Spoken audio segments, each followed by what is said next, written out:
हजेरी ॲपच्या नावाखाली सर्व कामगार कर्मचाऱ्यांचे पगार अद्याप झाले नसल्याने तसेच ॲपच्या अनेक त्रुटी संदर्भात कामगार कर्मचाऱ्यांमध्ये नाराजी पसरली असल्याने ॲपच्या त्रुटी दूर करून वेतन मिळावे यासाठी बहुजन शक्ती कामगार संघटना महानगरपालिका आयुक्त तथा प्रशासक यांची भेट घेणार असल्याची माहिती संघटनेचे संस्थापक अध्यक्ष कृष्णा बनकर यांनी दिली आहे। सर्व कामगार कर्मचाऱ्यांना विनंती करण्यात येते की आपण आपापले काम करून ॲपमध्ये हजेरी लावून दुपारी 3 वाजता महानगरपालिका मुख्य कार्यालय येथे हजर राहायचे आहे। आपल्या सर्वांचे जे वेतन आहे, पगार आहे, हे पगार सध्या होत नाही।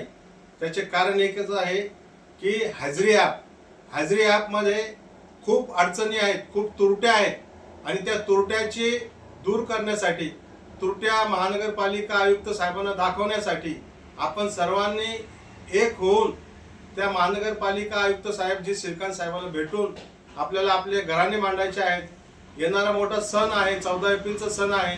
14 एप्रिल सणाचे ॲडव्हान्स ते आज उद्या देऊन टाकतील, परंतु जो आपल्याला मुख्य आपला पगार आहे, तनखा आहे, की पगार करून घेण्यासाठी आयुक्त साहेबांना आपल्याला भेटून सांगायचं आहे की आयुक्तामध्ये आपल्या ॲपमध्ये काहीतरी गडबड आहे।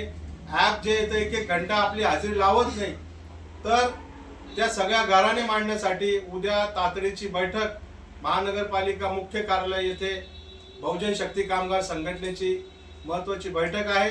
तरी सर्व कामगार कर्मचाऱ्यांनी, जवानांनी, एसआयनी सर्वांनी त्या ठिकाणी हजर राहायचं आहे व आपले घराणे मांडण्यासाठी सर्वांनी वेळ काढायचा आहे। कुणीही गैरहजर राहू नये, सर्वांनी हजर होऊन आपलं महानगरपालिकेच्या आयुक्तांना घराणे मांडल्याशिवाय आपण राहणार नाही। कारण की बाबासाहेब आंबेडकरांची 134वी जयंती सर्वांना धूमधडाक्यात मनवायची आहे, म्हणून आपला पगार वेळेवर झाला पाहिजे अशी मी आयुक्त साहेबांकडे कळकळीची विनंती करणार आहे। तरी आपण सर्वांनी यावे।